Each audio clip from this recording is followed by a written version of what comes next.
காலம் கனிந்தது, கதவுகள் திறந்தது, ஞானம் விளைந்தது, நல்லிசை பிறந்தது.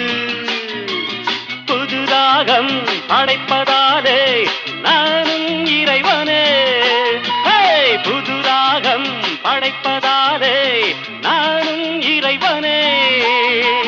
விரலிலும் குரலிலும் ஸ்வரங்களின் நாட்டியம் அமைச்சேன் நான்.